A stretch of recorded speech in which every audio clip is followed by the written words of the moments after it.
Okay, my kitchen peeps, today we are going to do something that I consider to be one of the most foundational things you can do in the kitchen. I mean, one of the most basic, important skills, and it's probably one of the very easiest things that you could ever do, and that is stew and pick a whole chicken. Yay!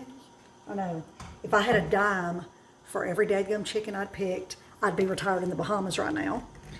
Did it as a child, to the point that I'll never forget one time my dad used to love to boil chickens and pick them and make stuff. And oh my gosh, I was so over picking chickens, I started crying. Yeah, that's how stressed out I was about it. I don't want to pick another chicken. But I did. And I've been doing it ever since. So yeah, it seemed like torture as a kid, but now I'm super glad that I was taught that because I use it a lot. So all we need, and I'm going to see if I can just easily turn this down real quick without tearing up everything, is a big old pot. You see my big old pot? And it's really not that big because I'm only doing one chicken today. But you're just going to take a big pot. You're going to fill it with water. Like I said, I'm doing one chicken.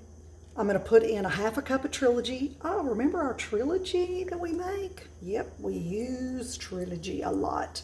So I'm going to put a half a cup of Trilogy. Pretty generous half cup, kind of. I've got a little quarter cup scoop here, and it's kind of full. I do it pretty hot. So we're going to do that. We're going to put in, let me get over here and get my salt and pepper, because of course I didn't have that ready. I got my big old jar of pepper. I'm going to do, for one chicken, probably about a tablespoon of pepper, and I'll explain more because that may seem like a lot, but I'll explain more about it when we're picking the chicken. And about a tablespoon of pink Himalayan salt. So it sounds like it's going to be super peppery and super salty, but what we're after here is the most phenomenal chicken stock, meat stock that you'll ever have in your life. So I tend to kind of over season it because it's going to be super concentrated, and then we can add water to it when we use it to do different things. But we'll get back to that. So on the chicken itself, obviously, please only use pasture-raised chickens, especially local, which are pretty super easy to find. This is Cobb Creek Farm that's over in East Texas. They are actually a partner farm to Mahaffey, who I use a lot. And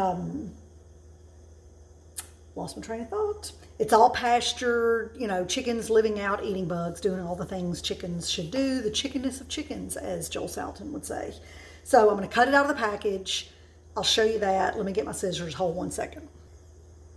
Okay, let me see if I can turn this where y'all can see. Oh, look. Yeah, there we go. So there's my chicken. So I cut it out of the package, and what you want to do, obviously, there's the neck. So that's the top of the chicken. There's his little legs, his little wings, or her. I guess it's a her. If it's a his, it's going to be a rooster, and those are kind of tough. So anyway, what you want to do is turn it upside down, because the body cavity is going to have some water in it, a little bit bloody water. I know it sounds kind of gnarly, but it's all good. It's going to have a little bit of water. You want to pour that out, and then you're just going to lower your chicken into your Trilogy and season-filled water.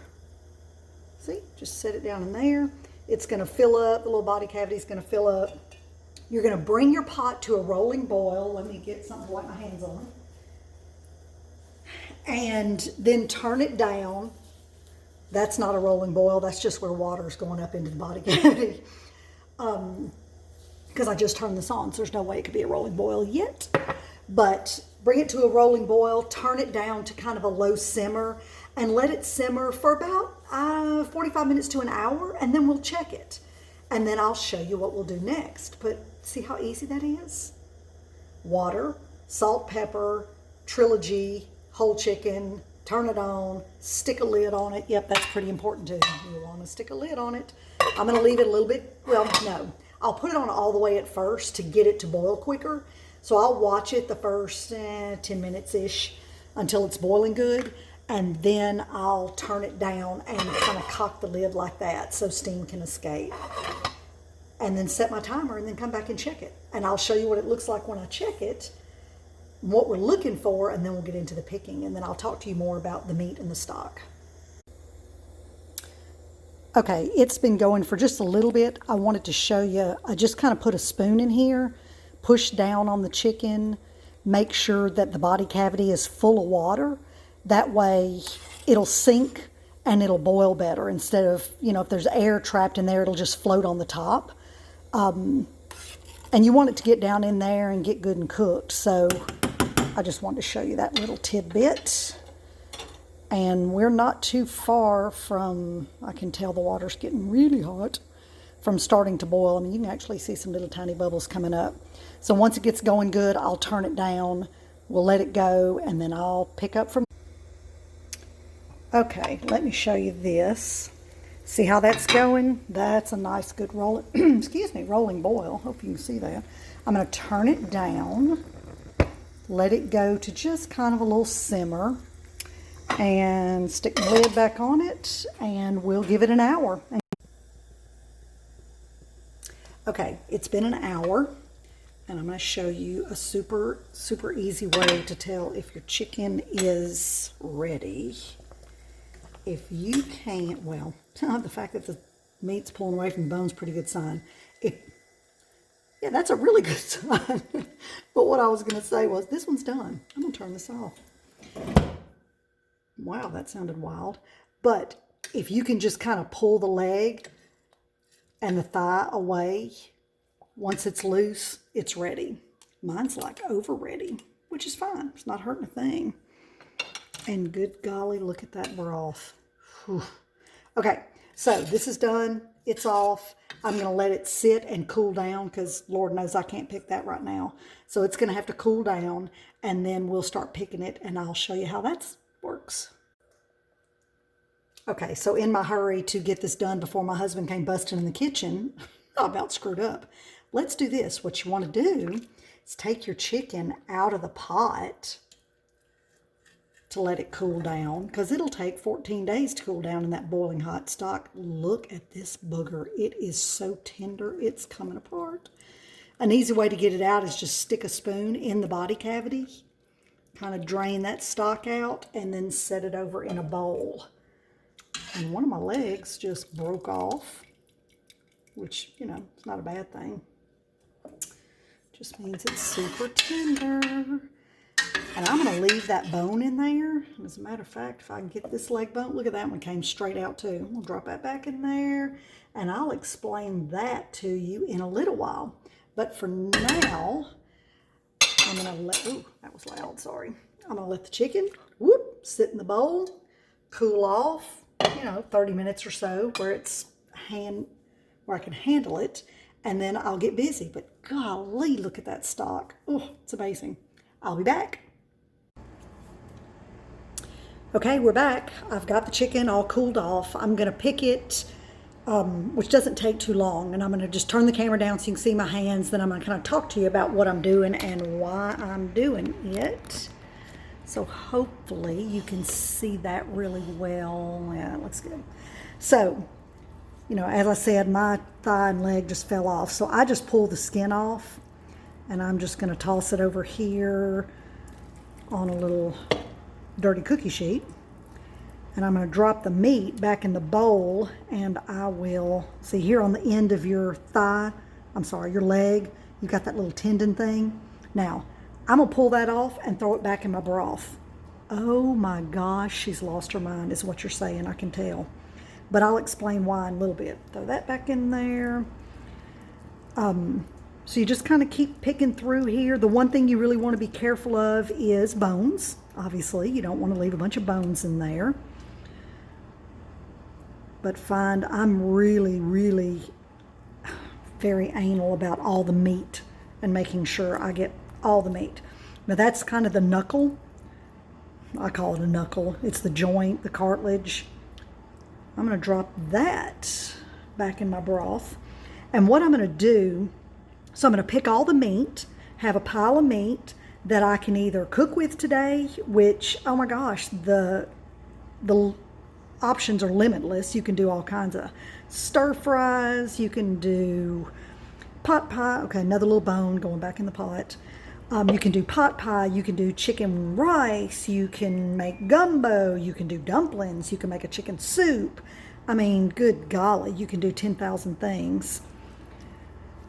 I'm probably going to just pop this in the freezer because I have enough food in our refrigerator that I don't need to be cooking anything more right now, because it'd be more than we could eat and I just would keel over if I had food go bad.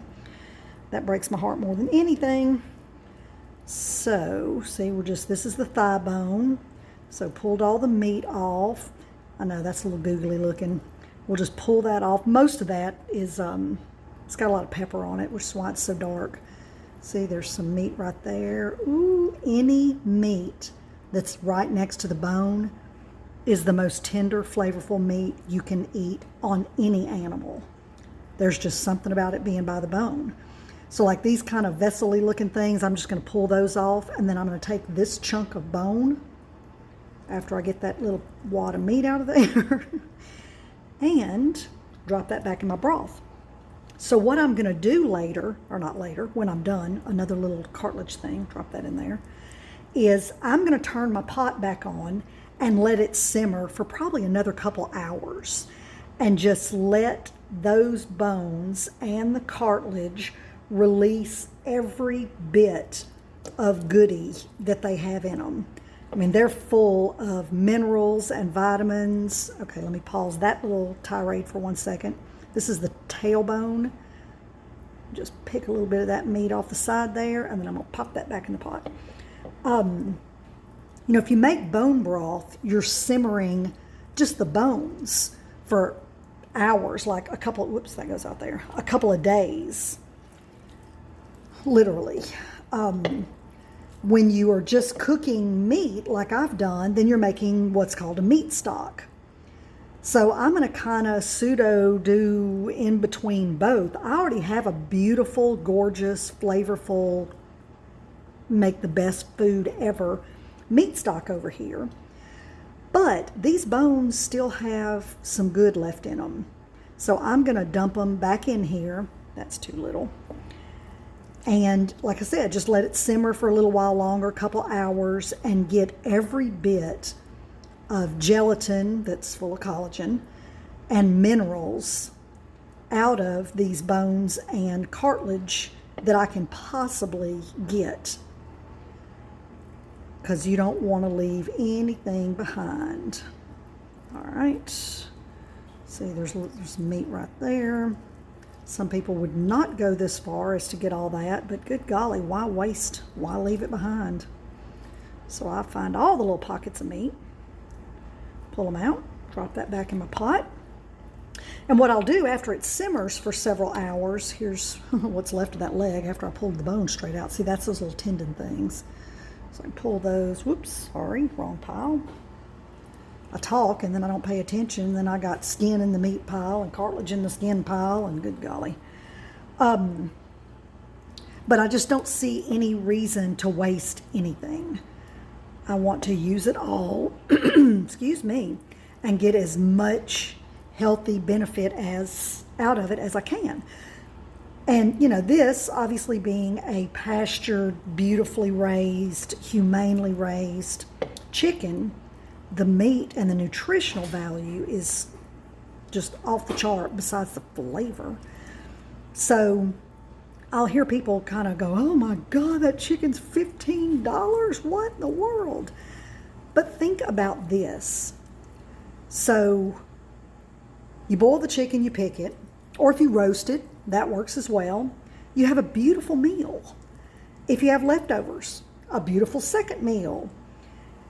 In this case, boiling it or stewing it, as I call it, you've got a pot full of, I've probably got, I don't know, a gallon and a half of stock, which no self-respecting kitchen should be without homemade stock, plus the bones. So I could either throw these bones in the freezer and pull them out at another time and boil them.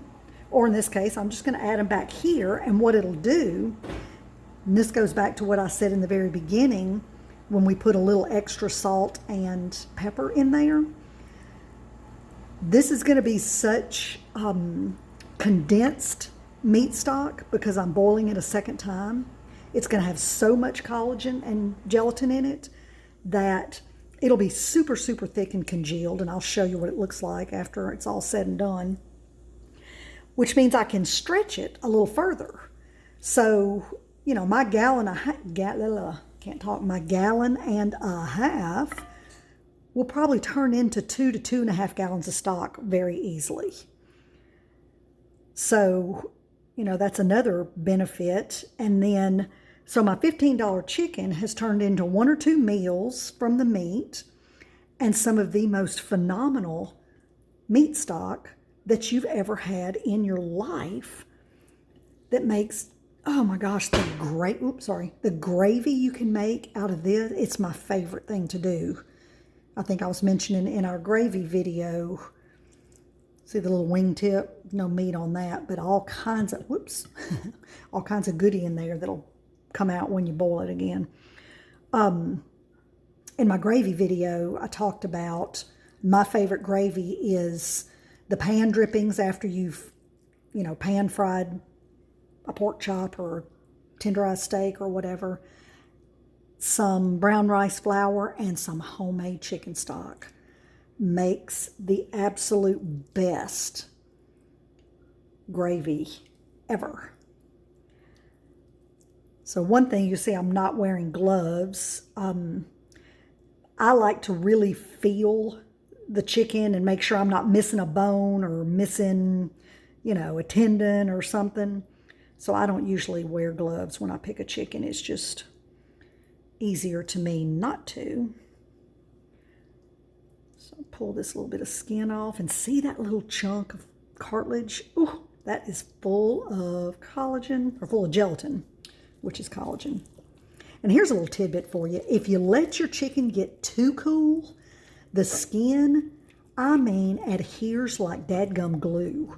And you can get it off, but it's not fun. So you want to, if at all possible, I would never recommend stewing your chicken and then stick it in the refrigerator to pick later, because you'd have to reheat it to make it easy enough, and that'd be a pain in the tush. So if you just let it cool down enough that it's, you know, you can handle it. Ooh, some of this old nasty white meat. Ugh, I hate this stuff.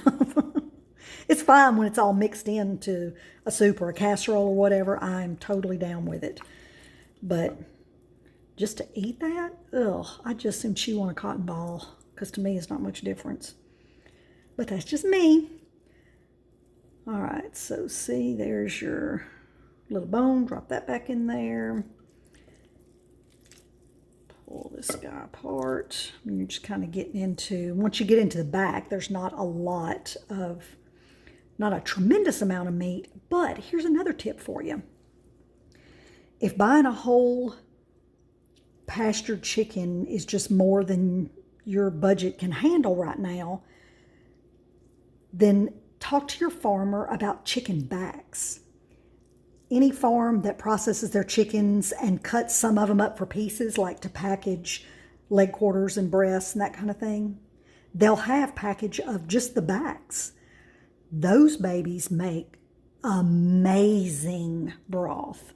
Excuse me, not as much meat and mostly bone, so you can make bone broth with them, or you can make some more just super, super amazing meat stock. Now, they're a little bit of a pain to pick, but it's a less expensive way to do it. All right, so now, see, that's the neck. So I can peel that skin off there, because that's all just skin. I know this looks kind of gnarly. If you've never done it before, it's probably making you want to throw up in your throat, but it only takes 1 or 2 times of doing it, and it's all good. And the meat on the neck is really, really tender because it's next to the bone. So see, I'm pulling those strips out right there, because why waste it? I mean, why throw that in the trash? Pop it in there. Now, I won't put the neck back in my stock. Reason being is there's a about a bajillion itty bitty little bones in there. And by the time it cooks down, then I'm going to have a bunch of loose little bones. And I just don't want to have to fight chasing those things around. So this will just go over into my skin trash pile. So see that meat right along the back there is really good. So that's that. See, look at this. We're just about done. I mean, this has been 10 minutes maybe. It's so easy and so quick. And if you do 3 or 4 at a time, you're going to have a well-stocked freezer. Uh-oh, why did I put that bone over there? That was a ding-dong move. That needs to go in the stock. You're going to have a well-stocked freezer full of really, really, really good chicken stock, meat stock, and some meat. And then when you're planning your meals, you want to make some chicken and rice. Well, I've already got a pound of stewed, pasture-raised chicken meat in my freezer. Just pull that out, thaw it out, and whip it up. So it makes life a whole lot easier to do these kind of prep ahead, what I call bulk prepping steps. All right, so that one's good. No meat left on there. That's all some cartilage. So I'm going to pop that back in the pot. So now that my hands are ultra gnarly, this guy back up here. So I'm going to take my chicken meat, put it in some little deli cups, pop it in the freezer. I'm going to mix it all around real good. Ooh, I turned that up a little high, didn't I? I look short.